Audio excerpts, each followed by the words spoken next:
कपिल मिश्रा संबोधित करने वाले हैं। कपिल मिश्रा फरीदाबाद आए हैं। माँ भारती का जयकार लगाएंगे। भारत माता की। पीछे जो भाई खड़े हैं उनको भी इस जयकार में शामिल कर लीजिए, इधर बुला के। और जोर से, ये इतना जोरदार नारा नहीं है जब हम कहते हैं हम लव जिहाद से लड़ेंगे, लैंड जिहाद से लड़ेंगे, भारत के दुश्मनों से लड़ेंगे, हिंदुओं को बांटने वाली शक्तियों से लड़ेंगे, बजरंगबली का नाम लेके लड़ेंगे। तो आपकी गर्जना ऐसी होनी चाहिए, आपकी गर्जना मात्र से ही देश विरोधी लोग कांप जाएं, ऐसी गर्जना होनी चाहिए। भारत माता की जय, भारत माता की जय, वंदे मातरम, वंदे मातरम, जय श्री राम, जय श्री राम, जय जय श्री राम, जय श्री राम। सबसे पहले तो मैं नमन करता हूं आज के कार्यक्रम के सभी आयोजक गणों को, और खास तौर पे अभिनंदन करता हूं, नमन करता हूं इस युवा तेजस्वी, ओजस्वी, प्रखर बजरंगबली के भक्त जीत वशिष्ठ भाई का एक बार जोरदार तालियां जीत भाई के लिए होनी चाहिए। मैं एक चीज यहाँ पे कहना चाहता हूं, ये जीत जो भी काम कर रहा है वो काम इतना विशेष है कि इस देश में भारत विरोधी जितनी शक्तियां हैं सबके निशाने पर ये बालक है। ये कोई भी छोटा सा भी काम करे, और अभी भी आपके बीच में आपको जो कैमरा लेके वीडियो लेके घूमते हुए दिख रहे होंगे, इनमें कोई ना कोई नकली वायर वाला, स्क्रॉल वाला, बीबीसी वाला जरूर घूम रहा होगा कि कोई एक ऐसी बात आपके मुंह से निकलवाए और जीत के ऊपर कोई इल्जाम लगवाए। इसीलिए कोई बात बोलने से पहले भी ये सोच लेना कि सारे राम राम जपने वाले हनुमान जी के भक्त नहीं होते, थोड़े कालनेमी भी होते हैं। जय श्री राम।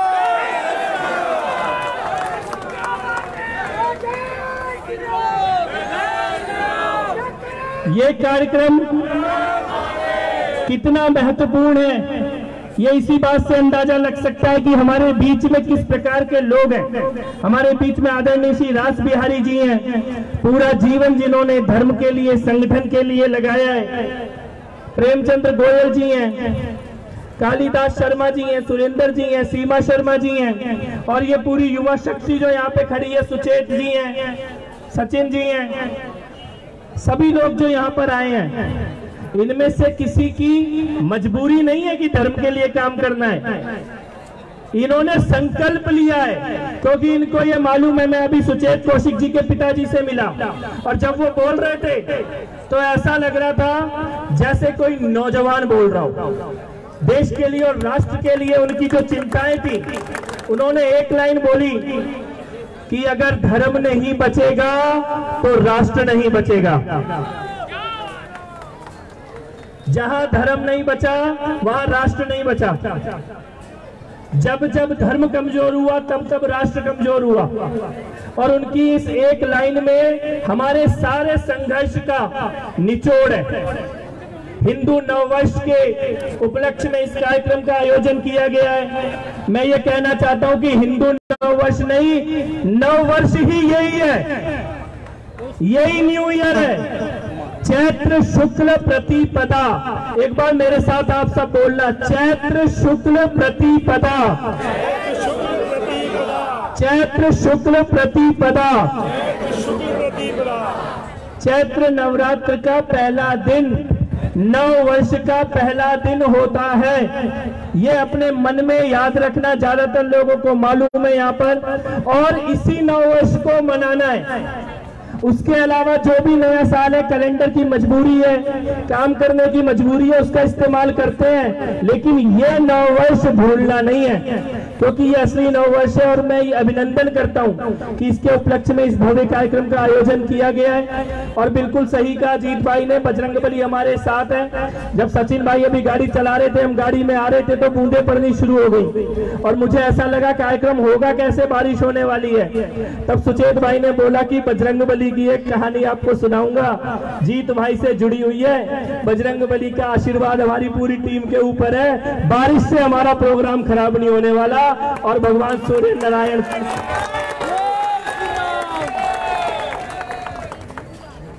कुछ चीजें जो हमें याद रखनी होंगी जब हम बजरंगबली जी का नाम लेते हैं, ये बोलते हैं कि हम हनुमान जी की भक्ति कर रहे हैं, हमारे हाथ में जो झंडा है उसमें हनुमान जी बने होते हैं, या गले में ये भगवा ध्वज पड़ा होता है, ये भगवा कपड़ा रखा होता है गले में, तब हनुमान जी के जीवन से कुछ चीजें सीखनी होती हैं।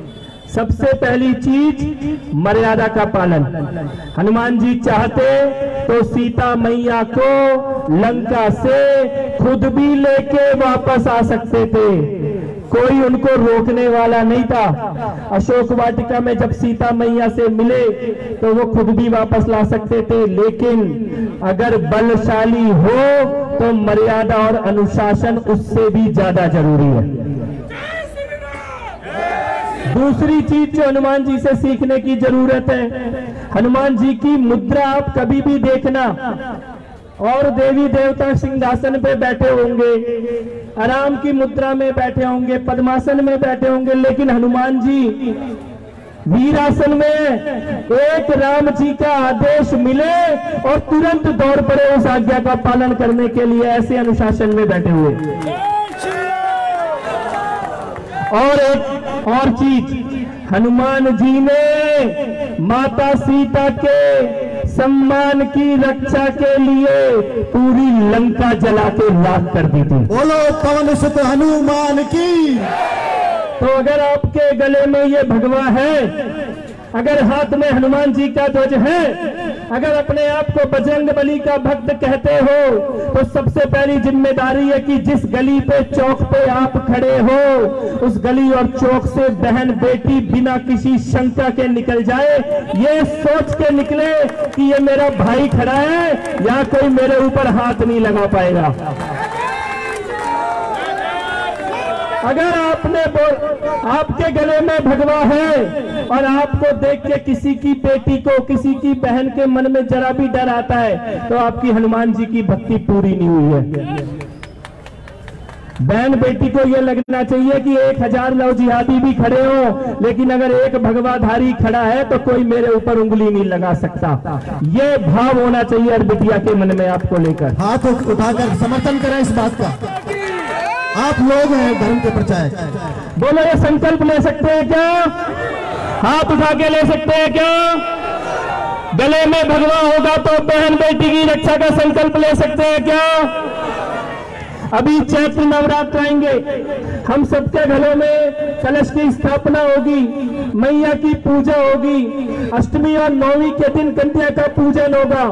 मैं आपसे एक आह्वान करता हूं, फरीदाबाद के इस मंच से चैत्र नवरात्र में ये संकल्प लेना कि जब कन्या का पूजन हो, कन्या के चरण वंदन करना, आरती उतारना, कलावा बांधना, प्रसाद देना, लेकिन अपने घर से विदा करने से पहले लव जिहाद के बारे में उसको समझा के भेजना बिटिया को। अगर आपने एक बेटी को लव जिहाद से बचा लिया, एक बेटी को, तो वो 1000 कन्या पूजन के बराबर का पुण्य आपको लगेगा। और आपके बीच में ऐसे वीर बैठे हैं जिन्होंने सैकड़ों बेटियों को बचाया है। हिंदू जागरण मंच की प्रतीक जी है, राकेश वशिष्ठ जी हिंदू जागरण मंच से अद्भुत काम किया और 113 लव जिहादियों को जेल के अंदर डलवाने का काम किया। एक बार जोरदार ताली बजनी चाहिए।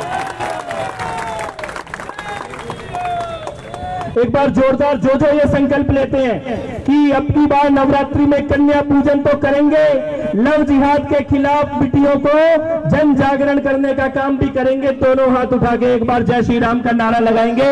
जय श्री राम। जय जय श्री राम।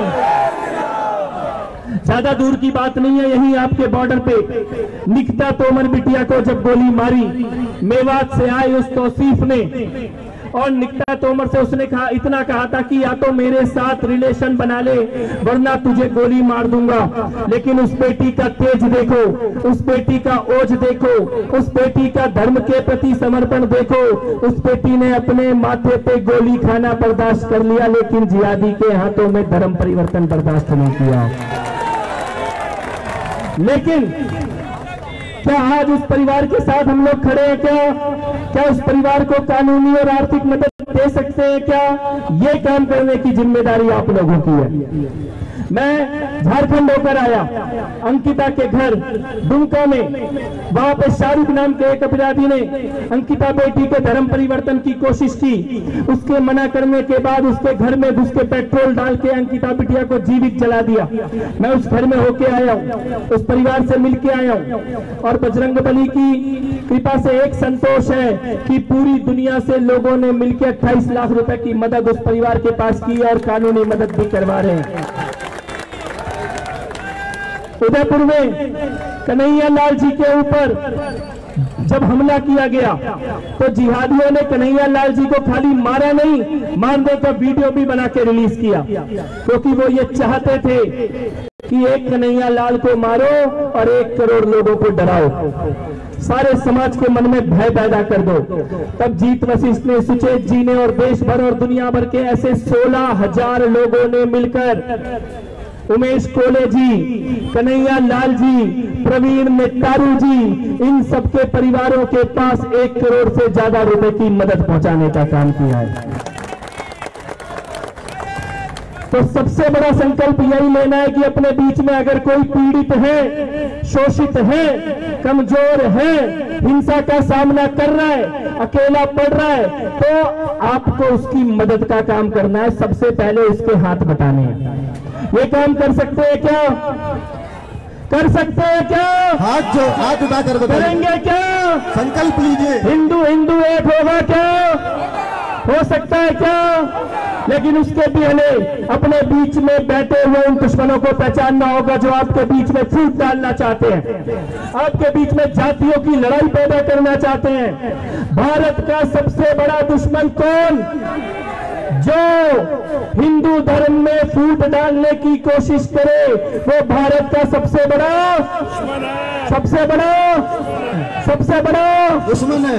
आदिवासी को नॉन आदिवासी से लड़ा दो, दलित और नॉन दलित की लड़ाई शुरू कर दो, ब्राह्मण ठाकुर की लड़ाई शुरू कर दो।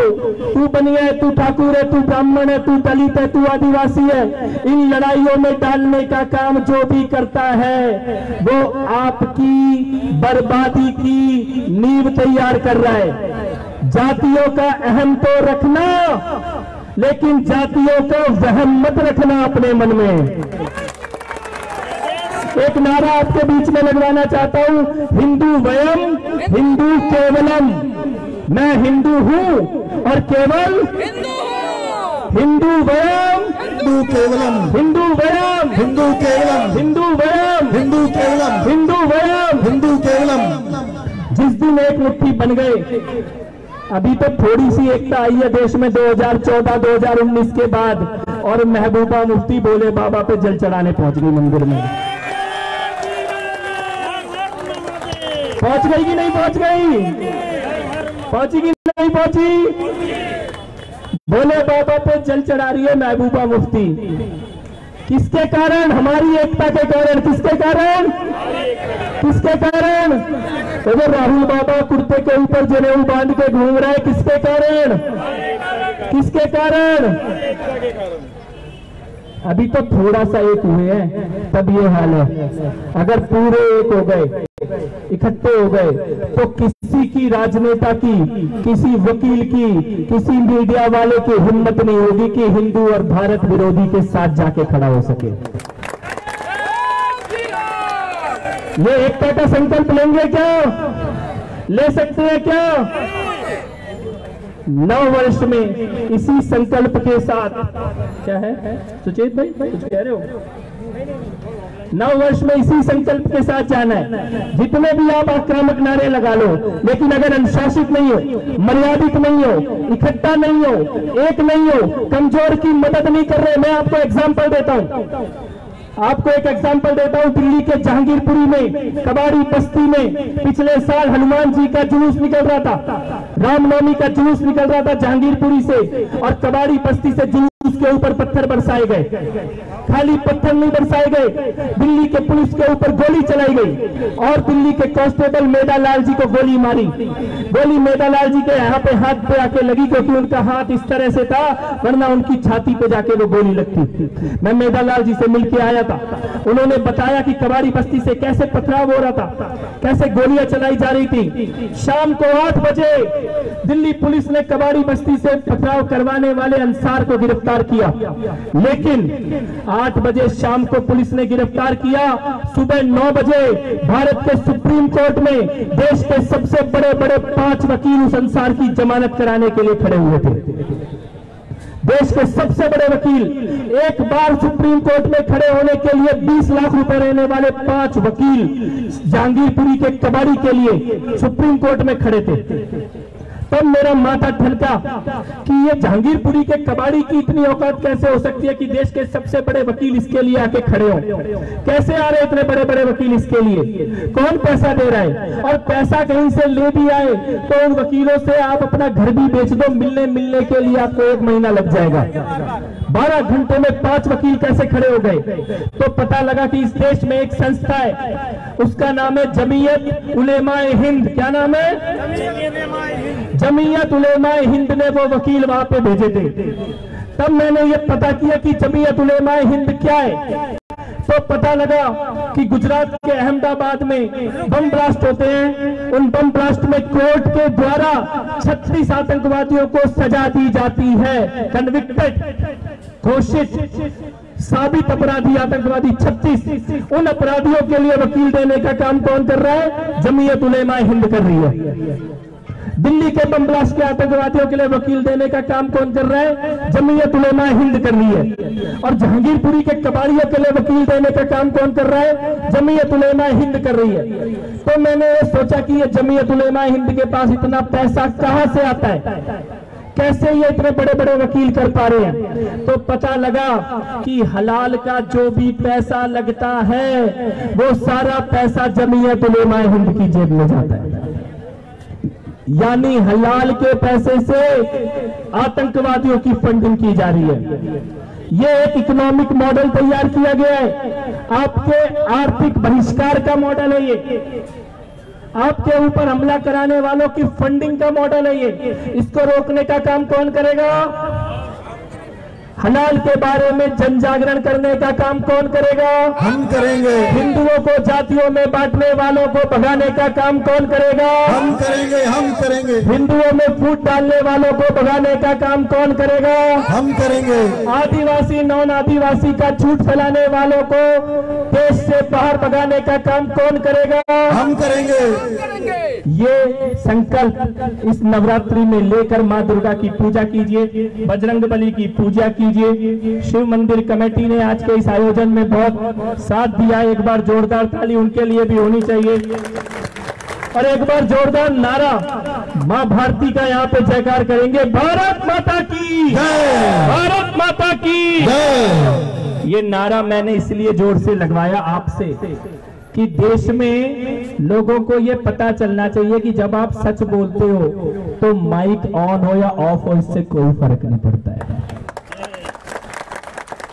और जब आप झूठ बोलते हो तो पूरे देश के सामने इतना बड़ा झूठ बोलते हो कि जो बंदा संसद में 50 मिनट भाषण देकर गया वो कह रहा है मेरा माइक बंद था। मैंने कहा राहुल बाबा, बंद माइक नहीं है, बंद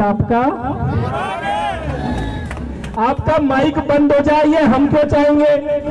हम तो चाहते हैं आप दिन में 4 बार माइक में बोलो, क्योंकि आप बोलते हो और कांग्रेस, आप बोलते हो और कांग्रेस। राहुल गांधी का माइक बंद हो ये पूजा केवल कोई कांग्रेस ही कर सकता है, हम नहीं करते। हम तो कहते भैया एक की जगह 4 माइक लगा लो और रोज बोलो। जब आप 3-4 दिन नहीं बोलते तो मैं आपको सच बता रहा हूँ, कांग्रेसियों को शांति मिलती है लेकिन हमको बड़ा संकट होता है। हमें लगता है भैया कभी तो बोलो।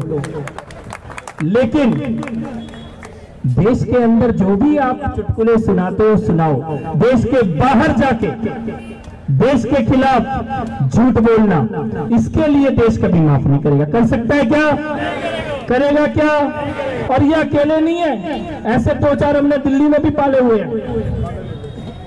अभी मैं आपके कैबिनेट मंत्री मूलचंद शर्मा जी के भाई से मिला, तो शर्मा जी का काम हम सब लोग देख ही रहे हैं, अच्छे से समाज से जुड़े हुए हैं। तो मैंने उससे पूछा भाई साहब मंत्री जी कहाँ हैं? तो उन्होंने कहा अपने दफ्तर में काम पे लगे हैं, सचिवालय जा रहे हैं, विधानसभा जा रहे हैं, बजट सेशन चल रहा है। मैंने कहा अगर किसी को मंत्री जी से मिलना हो तो कहाँ जाए? तो बोले या तो उनके दफ्तर आए या घर आए या किसी कार्यक्रम में मिले।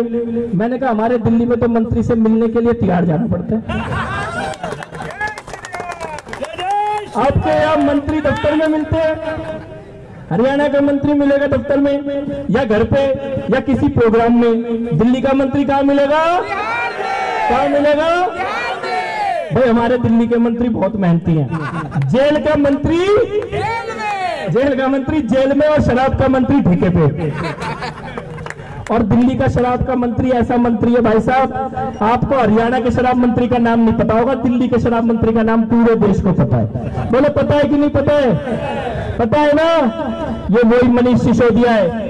जब आपकी सड़क ये बॉर्डर बंद था, शाहीन बाग के लोग सड़कें बंद करके बैठे थे, तब ये बोल रहा था कि मैं शाहीन बाग के साथ खड़ा हूं। जिस दिन ये तिहाड़ जेल गया, मैंने कहा मनीष सिसोदिया तू तब शाहीन बाग के साथ नहीं था, तू अभी शाहीन बाग के साथ है। जहां ताहिर हुसैन है, जहां उमर खालिद है, वहीं पे ये बजरंग बली की गदा है। आईबी ऑफिसर अंकित शर्मा की हत्या करने वाले, 22 साल के नौजवान दिलबर नेगी की हत्या करने वाले, जब ये अहंकार में आके बोल रहे थे कि मैं इनके साथ खड़ा हूं, ये बजरंग बली की गदा चली है। आज सिसोदिया भी जेल के अंदर है और थोड़े दिन में इनका सरगना केजरीवाल भी जेल के अंदर है। बोलो हनुमान की।